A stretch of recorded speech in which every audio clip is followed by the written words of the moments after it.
We have Charlie King. Charlie is a sales and leasing representative with Occidental Management, working in both the Wichita and the Overland Park markets.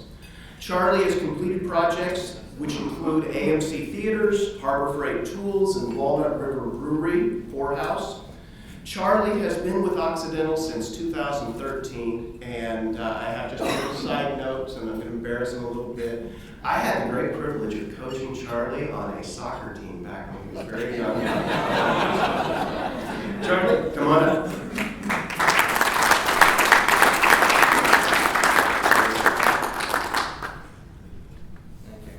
Well, it was more of a bio than I sent him, so I appreciate your generosity there. So I got asked to do a update on regional and national retail trends that we're kind of seeing in the market and how those filter down to Wichita. Nationally, it's been a great year for retailers. People are spending money, albeit with a few exceptions. Going into it, recent retail bankruptcies, we've seen quite a few this year with some of these various brands that you see on screen. And many more listed that aren't here. But we also have seen a lot of growth in the value-oriented retailers like Lidl, Aldi, Five Below, Ollie's Bargain Outlet, which hasn't quite made it to Kansas or West Missouri yet, and Ross Dress for Less. So a lot of growth still in the retail market. It just kind of depends on what segment you're in.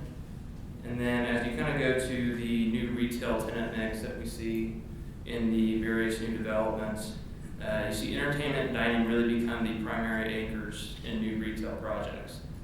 Retail tenants want to be around these users. They bring a lot of traffic, keep consumers on site for a little bit longer, and help drive sales in their stores. On top of that, you see some of the legacy stores like Target and other retailers introducing smaller concepts. Target's come out with a 40,000 square foot box that they're putting into more urban markets to penetrate those where they can't quite get their typical 150,000 square foot box. They have seen that this has really driven per square foot sales and also lets them get to know their consumer a little bit better, and each store is stocked with a little bit different product mix to target that specific market that they're in. After that, you're also seeing omni-channel retail, where these mainly online stores that have a presence mainly in the clothing sectors are opening retail stores where consumers can come in, get measured, try on the clothes, put in an order, and that can then get shipped directly to them or pick up in store. So they're not having a big inventory cost, they're not having a big distribution cost, they're having to support all these stores, and it's a more personal experience for the consumer to interact with an online brand. In addition to that, you see more online-only brands that are establishing retail footprints. Kind of prime examples of this are Untitled, which are the short tailed dress shirts. They're up to about 51 stores now. Just saw one in Chicago. Allbirds, which is an online shoe retailer, has about 35 retail stores. Then you also see Casper Mattress, and there's many, many others that are opening these footprints in more primary markets. Don't really see them filtering down to Kansas yet, but New York, LA, Chicago, hot markets where they can test these brands in a in-person format. In addition, you've got pop-up shops, which have become a big driving force in new developments, and it really lets some of these larger brands test out new concepts without having to invest in a total reconfiguration and total big investment in a large format store. So some primary ones that have done this: Nike, Wayfair, Amazon had quite a few of these as well to sell Echoes and some other branded electronics. Did not work out for them. They shut most of them down. They found that consumers didn't like that. They liked the online experience with Amazon, but it gave them a good way to test that out without having to invest in big stores. And then with Whole Foods acquisition, they can drive most of those products through that as well. And this is great too. You see it in the local market here as well. I think with Revolution is a great example. I'll get to it later. But it lets young entrepreneurs with startup businesses test a concept for a few months, and then also allows landlords to keep their properties fresh and keep people coming, so you can continuously move out different brands and drive different types of consumers to your projects. So we've also seen, the malls and some of the big box users that I mentioned earlier that have been gone out of business, leaving these large boxes that need to be filled by landlords. And in that, you see them becoming apartments, offices, fitness centers, and also big entertainment users. And locally, you saw that with Round One Entertainment taking a big portion of the retail space at Town East Square. So they're really seeing the value of this, the landlords are, and how it drives people to their properties, keeps them there. Retailers like it because you get a more captured audience. It's an experience. It's not just there to shop, get your stuff and go, and it keeps them around a little bit longer. In addition to that, you see the growth of esports. It's projected to hit almost $1 billion in revenue this year. And Simon Property Group has invested $5 million in a startup esports company. And they're hoping with that long-term growth, they can fill some other vacancies with these arenas throughout the country. Most of them have become the esports arenas or new construction.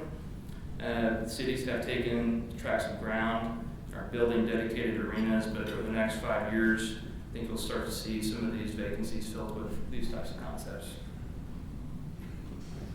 National retail sales have been great this year. However, September they dropped for the first time since February by 0.3%.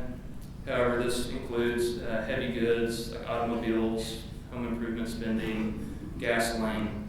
And if you take that out, spending actually increased in apparel, furniture, and some of the other day-to-day purchases that consumers are typically going to the store and buying. So that's good news. Asking rents nationally, about $21.50 a foot, which is about a 1.5% increase year over year. So back to how this impacts locally.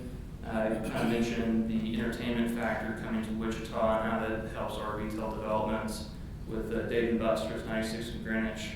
I'm sure there's some more exciting entertainment users coming that haven't been announced yet.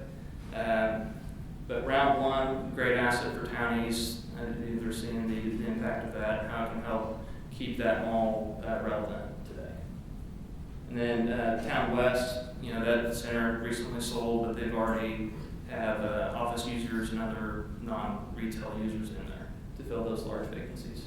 Works well. You got big parking plates, large floor plans that a lot of today's office users want to have. Back to Revolution, I think this has been a great success in Wichita. Lots of smaller businesses in there. It's been very well received by the community, and I think the benefit for those guys is you've got customers for all these different small brands getting to interact in one common area. So it increases the visibility for all these different small companies there. Bunch of numbers on the page. This is more just stats on Wichita and what we're seeing. These are the retail numbers for different segments of the Wichita market. It's really good to see the CBD has a pretty low vacancy rate and a fairly high rent for Wichita, and a little bit more space coming online. This includes downtown, Delano, and some of the other seg markets.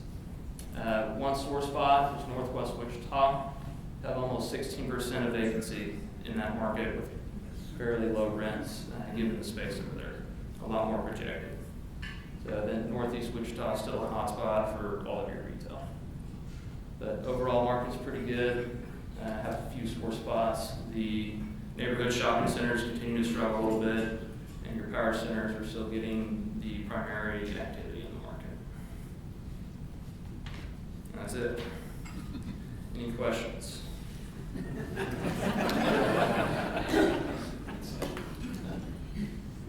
No? Charlie, Yes. what are the esports concepts, or what does that look like? Is that Dave & Buster's, or is that something? No, they're dedicated arenas. So most of the stuff has been done online through like Twitch, where people subscribe and pay and watch people actually game. And there's been a demand for in-person viewing of that. So think of like a Hartman Arena. You'd have the gamers at the bottom, and they'd have big screens all around, and people would pay to come watch people game online. And it's Fortnite, different video games, anything you can imagine. And there's been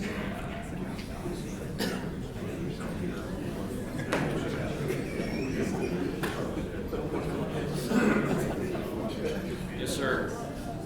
Would you say that Wichita lags behind the nation in adopting new concepts or trying out new concepts? Yeah, How just, long? I mentioned 2 to 3 years is typically, I think, what we've seen.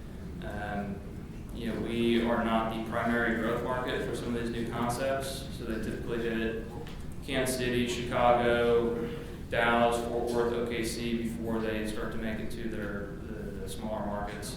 And when you talk to them, their feedback is, it costs me the same to go build pretty much in Dallas for some of these other markets, but I can get twice the revenue and twice the population.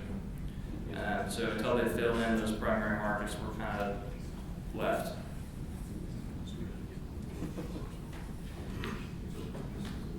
Anything else? Well, thank you guys. I appreciate it.